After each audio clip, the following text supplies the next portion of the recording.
It's nice to see all of the familiar faces. Nathaniel Hawthorne said there were 3 reasons to write. 1 was for the pleasure, the 2nd was for the gratification of family and friends, and the 3rd was for the cold, hard cash. So I think 2 out of 3 is not bad. The title of this poem is Heart. The paradox of my voice, resounding, entombed.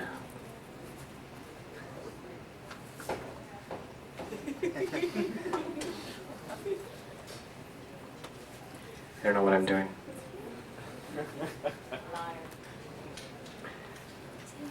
This is one of the first poems I wrote that didn't make me want to throw up. It's called Imperial Epigram.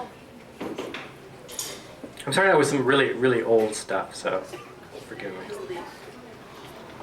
Imperial Epigram. High above the Arco AM/PM station with its pumps and free refills and dubious fuels flies an American flag, large enough to cover 13 thin brown children sleeping fitfully in the dust, which it often does. Washed out and dissipated, it billows surreal like a disastrous cloud painted by the drunken angels of our nature.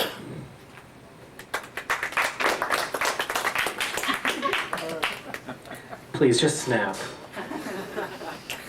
Yeah, that's it.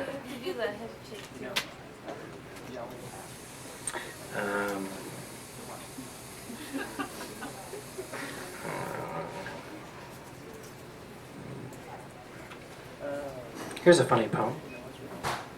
Not really. This is called Surrender, Dorothy. I'm reading this for Todd, who I haven't seen since before Christmas.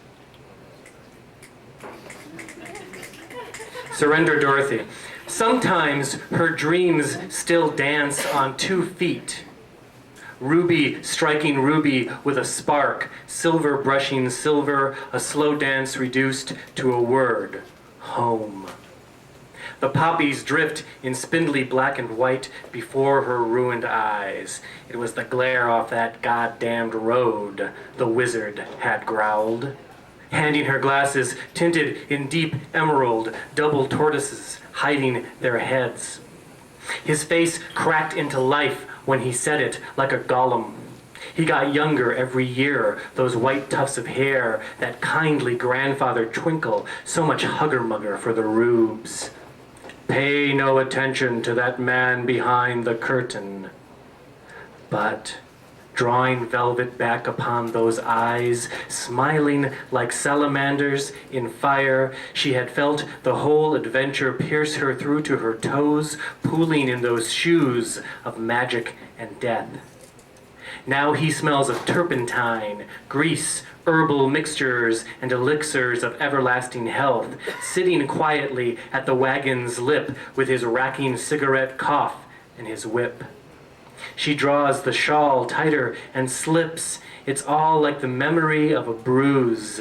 She reels back, that moment when the balloon was lifting away, when his arm went down like a snake into her, lifting her suddenly, bodily into the basket. Her friends shrank to the size of their trinkets, while Glinda just stood there, smiling and waving, the good-hearted idiot. Didn't they know she was only 14, her breasts taped down by the studio to make her look 8? How could they allow this to happen?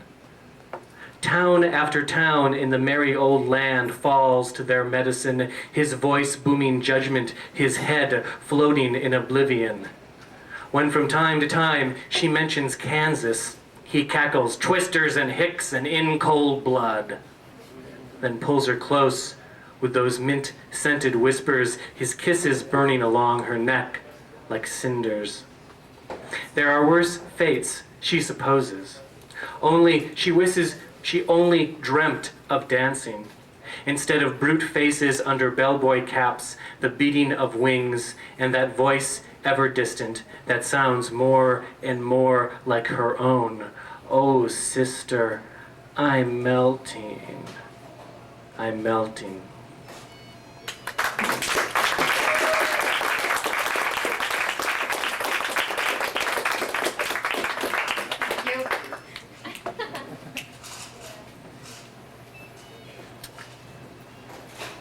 This is called outvoxed. Voxed, with a V. Like outfoxed, but outvoxed. Yeah, okay. We get it. I got it. Thanks. I've said things, yes. Felt my tongue turn to ash. A long, gnarled pillar of dead powder in my mouth, held like the swiftly aging finger of a cigarette, burning, crumbling at the first jarring of air. I've said other things too. Worse for their sweetness, I've traded coin for voice, made a fetish of desire, voids to destroy the compulsion to write, soul's knowledge obliterated by eros, lusts bankrupted by their lonely pursuit. The worst sort of vice. Words swelled to no good purpose for ears that couldn't care less. Sympathy poured like drinks for an alcoholic. I've said things, yes, the gods asleep at my lips, outvoxed.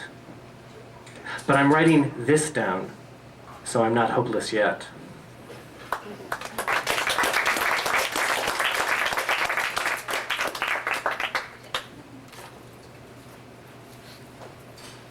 Here's a Las Vegas poem.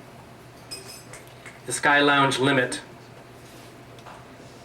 Somewhere between the third martini and the locked amber casket of my feelings, another busload of Japanese enter like pilgrims upon New Canaan, resolute, hushed. These, then, are the witnesses, cameras in hand. They sweep and pan. The Aladdin, the Monte Carlo, the faux Chrysler building gleaming behind it. All those video strips, the same identical scans of my world, lying side by side in identical slipcases in identical rooms in Tokyo, Kyoto, all over Japan. Do they ever watch them? Even sometimes all at the same time? Recreate this evening, jeweled in the mire, blinking eternally, always startled that it's alive? All over the island of this night rises over and over, off screen, a chuckle and a cough like rice paper torn in half.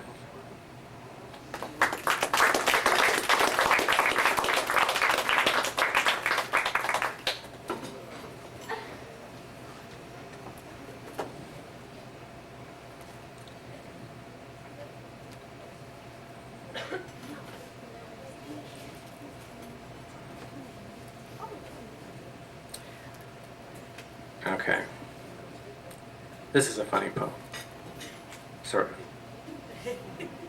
It's called The Emperor Blues.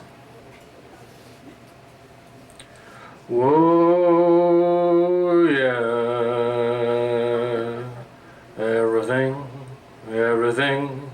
Everything gonna be alright this morning. When I am emperor, the trains won't necessarily run on time, but they will run. Automobiles will blossom into outdoor sculptures. When I am emperor, zeppelins will crisscross the sky and ocean liners will rule the waves. Everything will slow down again, except for very fast modems. When I am emperor, there will be no more guns, of course, and some illegal drugs will go away while some others stay. Guess which ones? No one will smoke. Doctors will humbly work for the state, and no one will ever have to pay to be well ever again. When I am emperor, all those ugly buildings will be destroyed. You know the ones. So a great deal of land is going to open up, I should think. People will wear hats again, and not baseball caps either. The 70s will not be mentioned. When I'm emperor, poetry will be supreme, but then you guess that. Anne Rice, Whitley Strieber, and John Grisham will be sent to an island created by Michael Crichton. And cinemas will become temples. The idiot box will go off for good, and art will flourish, well, at least expand a little. When I'm emperor, you and you and you will be on a special list, benighted. Your school alone will disappear. You will run a museum. You will book the bands, and you will get an expense account. Just file those stories once a week if you can. And there will be another list from which I resist the invocation of karma. But you, and especially you, won't know that. And your apprehensions will be my sweetest courtiers. When I am emperor, religion will wither while faith will take its place without so much as a declaration. Political parties will vanish and everyone will vote their conscience. The narrow minds of bigots will lose voice, and hate will be just another free agent. When I am emperor, bad things will still happen, yet somehow they will seem less crushing. And how, you might ask, when I am emperor, will such changes be enforced? Why, that is the best thing, the most distinguished thing. For there will be no proclamations, no purges, trials, or witch hunts, no orders, laws, or edicts. When I am emperor, I shall lead entirely by example. Whoa, yeah.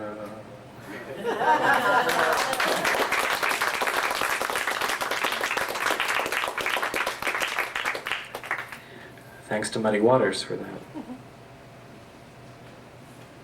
Here's a love poem to my wife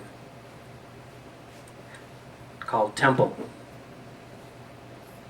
Love, the blue spark, your vein blue under the temple, temple of lightning, blue lightning forked like trees, the branches of trees, I am held in those branches, the arms of your blood, in the blue arms of your love.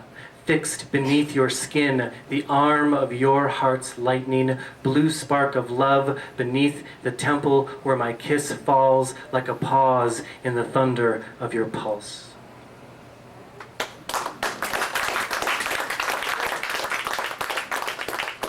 Did you like that poem? Wouldn't you like to take that poem home?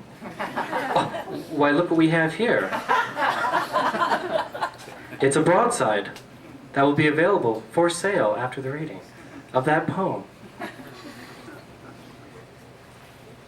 David Figler says I should charge you $2 for it. So that's what I'm going to do. He says at your own reading you can charge $2, but if you're just like, hanging out, and somebody says, hey, how about that broadside? You can go, oh yeah, $1, all right. You have to sign them though. Right. This is a tanka for Dr. Slepian. Through the doctor's back, a bullet for life pierces. Good Christians rejoice. Did John Brown's bloody hand guide the sniper's black bloodshot eye?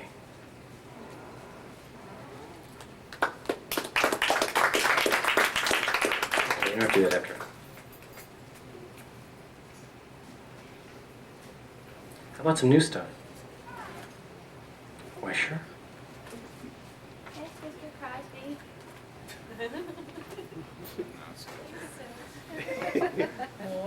So cute. Here's some new stuff. These are little hymns to night. 1. What relief. Your black skirt trailing over an unbearable transparency, your throaty crimson shot laugh. 2. You are not for dreaming. Dreaming is too necessary to waste upon such cold ears. 3. A muddy firmament. We dump our light into you like toxic waste, our murky way. 4. What we get away with is just the day, under your grand, unassuming name. 5. Remind me, tell again the story of the world, a heartbeat, muffled, thunderous. 6. Are you oblivion? Everything is so present beneath your signal to drink, forget. 7. And even with your face turned away, I yearn to live inside your gaze.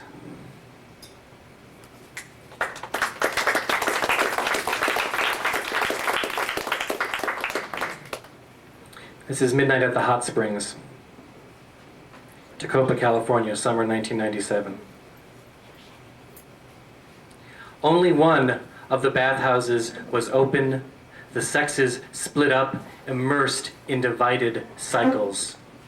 So, we let the girls go first, and we drove a ways to walk the alkaline soil and see the stars, all of them lying on our backs where nothing grew, when someone said if only it were the reverse, that instead of light, it was sound that traveled forever throughout the universe. All the words ever uttered spread like audible smoke, diffused amidst the slow rush of galaxies, beyond the rush of blood in our ears. If only. For then even this would not depend upon paper's brittle shrine for immortality. Even this would echo infinite like our breath inside the void.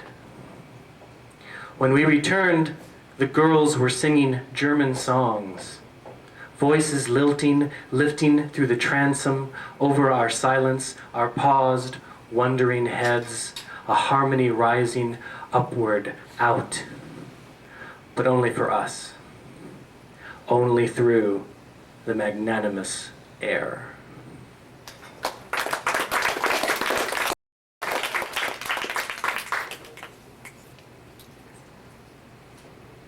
Here's something I wrote around 5:30 this afternoon, so forgive me if it's a little rough. It's called Blue Moon, and it's for David Figler. It is not like anything else. It is not like the dreams you do not acknowledge. It is not like the luck you search to keep black dogs at bay, though it seems like a luck of some kind. It is not your family, or the avoided mirror, or even words on a page. It is not like anything else in your life. You spend your days on the dark side with cold shadows, their pleading, futureless eyes, and slowly wonder if you are the same, that only a trick of light has illuminated you. Only this bulky suit of life keeps you breathing against the glass. But it is none of this. What it is love, the transparent eclipse that blocks out everything, yet allows your eyes into the heat and light that is your life, and that is not merely the reflection of self. It is you, at last, with your hands gripping the corona like a steering wheel, driving forward into sun, into miracle, for this moment, wholly this, nothing else, a blue moon with a dream in your heart.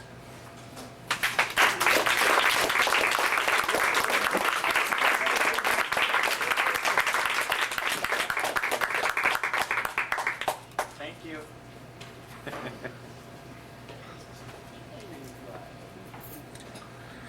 This is no Icarus, no Daedalus. Yay. I know. It's not like people that hold up their lighters or anything. Icarus! Icarus, Daedalus!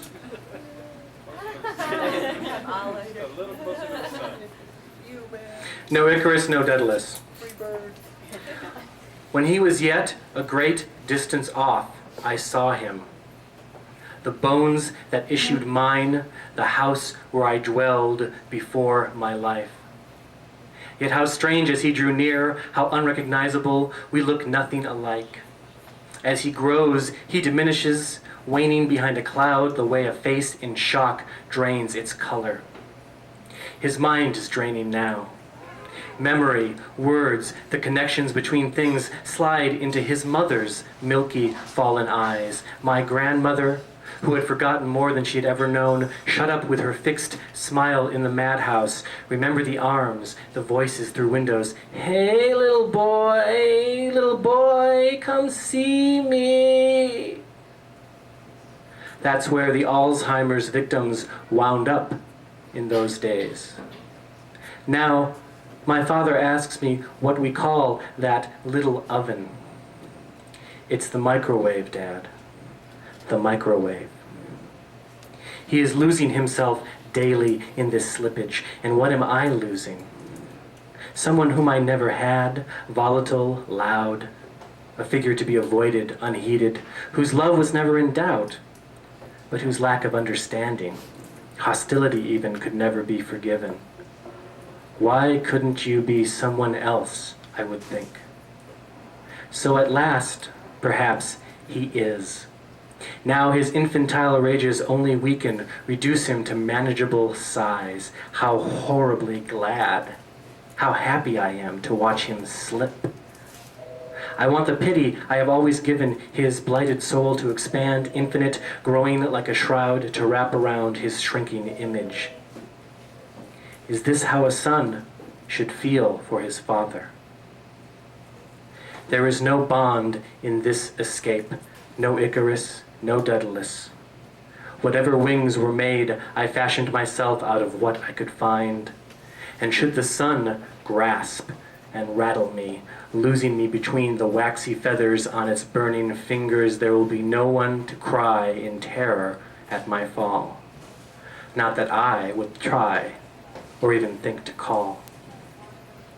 Like the man on Bruegel's shore, like that distant ship breaking silent waves, each of us at last turned irrevocably away, each passing out of the other as quietly as we never entered, in a blind and final flight.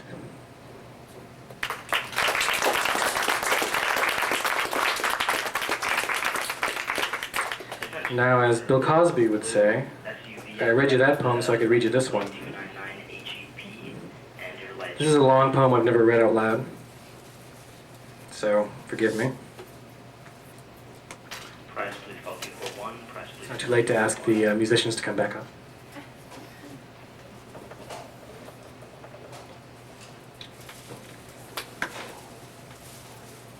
Give this a shot. This is entitled An Xmas Carol.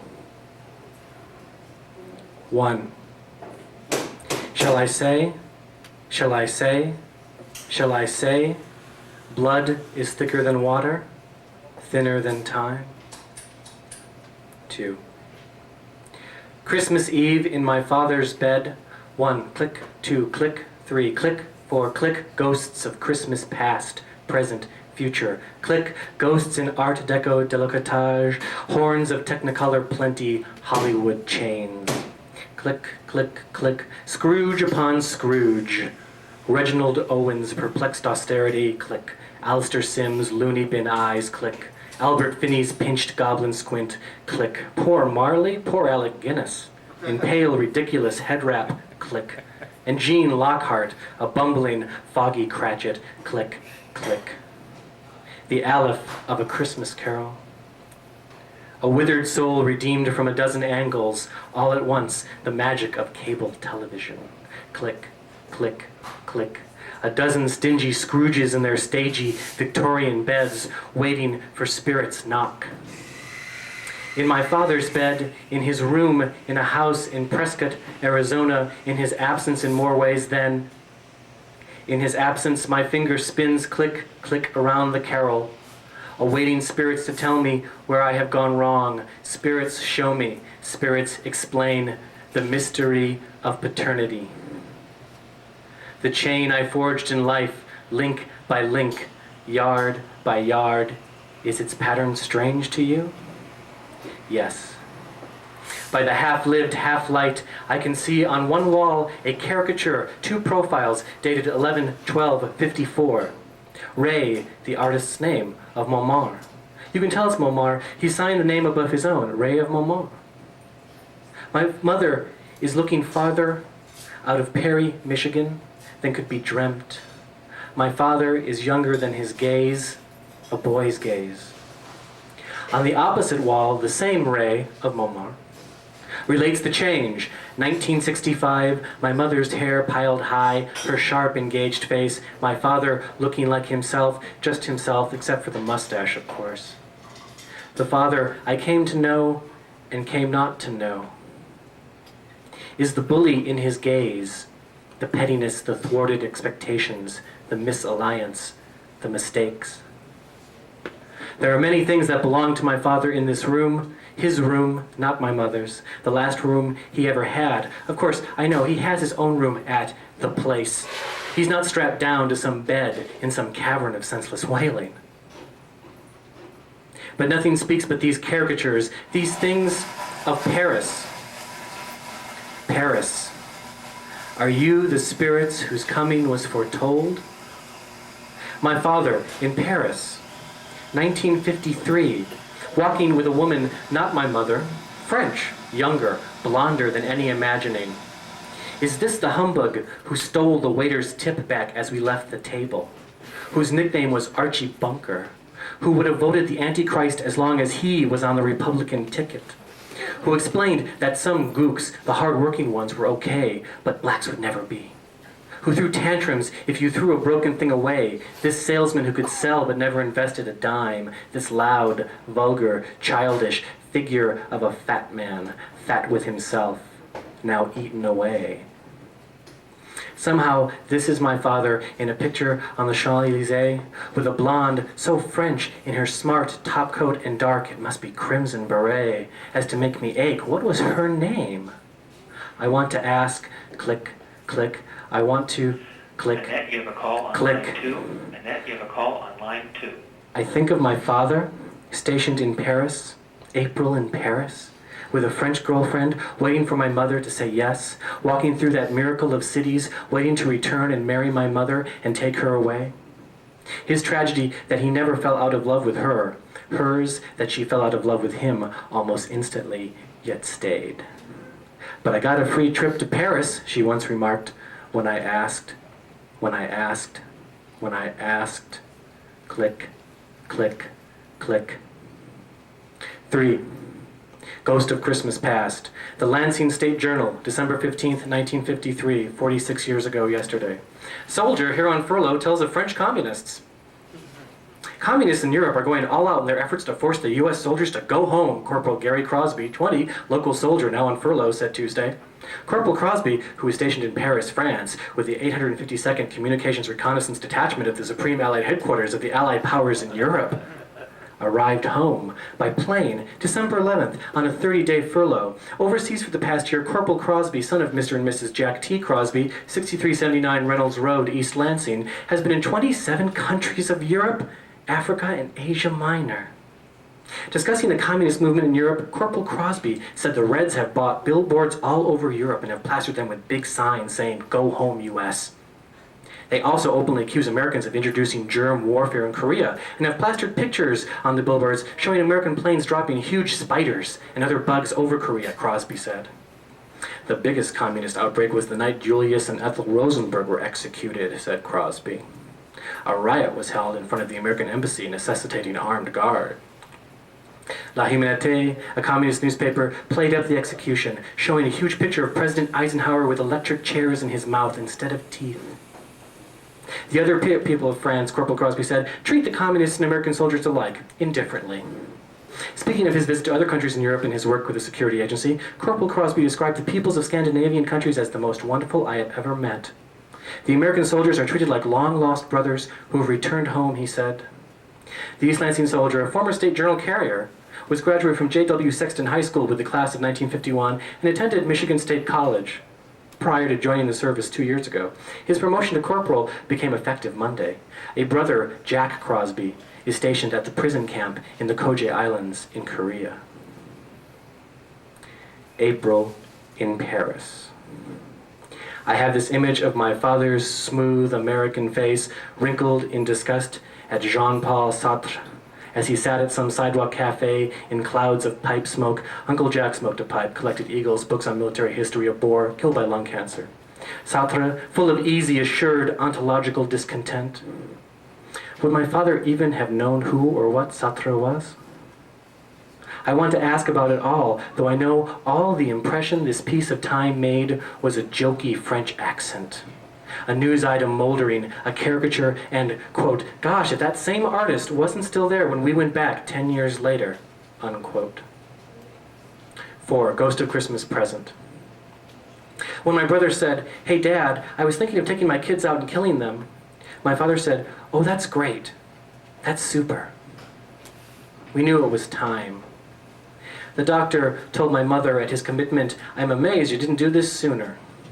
Well, not for lack of desire. 40 years of emotional abuse had sown it, but she had taken care of him for over a year out of what? Pity, revenge, some small pout of sorrow? Now this morning, Christmas Eve, my brother talks me out of going to see him. He won't know you, but he'll beg to go with you. It might just upset him. Let me see how he is. You can still go after tomorrow. Yes, after tomorrow. My brother, who hated him most, now expunging his guilt with dutiful visits, half filled with fear of the same fate. My mother sighs and shrugs, goes on baking Christmas fudge. The distance is, I don't want. I want to see. When I asked, shall I say, shall I say, shall I say, hello, Dad? Shall I try? Shall I stare into unsurmountable blankness, insurmountable even before he was eaten away? Shall I try one last time? Shall I try to ask about the girl in Paris, about Montmartre, the sunlight on the rooftops and the sounds through the window, that unrecovered hour of my mother's love, the walks in the gardens under the baleful stares of reds? Tell me how it felt, the actuality of it. Recall it for me. April in Paris, 1953, 54, 55. Bring it back. Make this one connection that will let me know. Let me know. Let me know. Click, it's not too late. Click, it's not too late. Click, it's not too late. Click, click, click. Spirit, why show me this if I am past all hope? 5. Ghost of Christmas Future. The day after Christmas, I drove out of Prescott, north through the granite dells. I had the directions to the Alzheimer's Care Center. It was on the way. I did not stop there. I drove past the turn, and the past is where I have turned away. What I have turned away. Where I have turned away to say, shall I? Shall I say? Shall I say? Shall I say that I have missed it? That none of us has been as good as his word? Shall I say sorry to these walls? Shall I say forgive to an absence?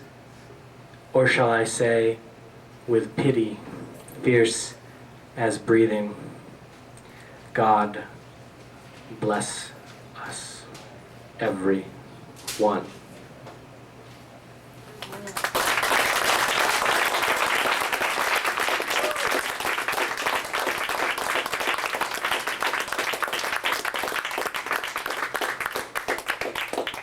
I'll read one more piece. Something light. Yes, I'll read this. How about a quick round of applause for Dan Westcott and the Poetry Center for starting this featured reading series today.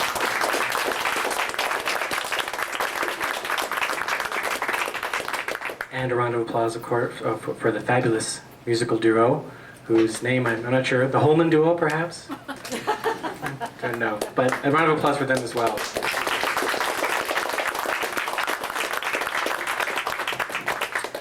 We know you have a choice when you fly, and we want to thank you for choosing to fly with us. One last piece. This is the Anniversary Narrows. It's a happy piece. Swept, swept, wind swept, water swept, I am falling toward flashpoint, the thin dwindling where our world curves out of sight, walls ancient and bent by what seems a gentle hand, but is not. Swept, swept, head swept, heart swept, follow fast like a rushing flood, place your hand on this living glyph, this sign I have hewed from a redness, hewed from red heart that might crumble into Martian dust, etched with this figure, faint, eternal. Place your hand upon this hand, finger swept. It glides through these narrows without beating its wings, without beating, for I have fed my soul, have tried to feed the souls of others. Swept, Swept, sorrow swept, joy swept, I fall in flying fall toward the flashpoint, the city lights, the days that baffle our sight. I fall toward you all, toward the narrow egress that blooms suddenly into the love-swept sky. Happy anniversary, world. Happy anniversary, sky. Thank you.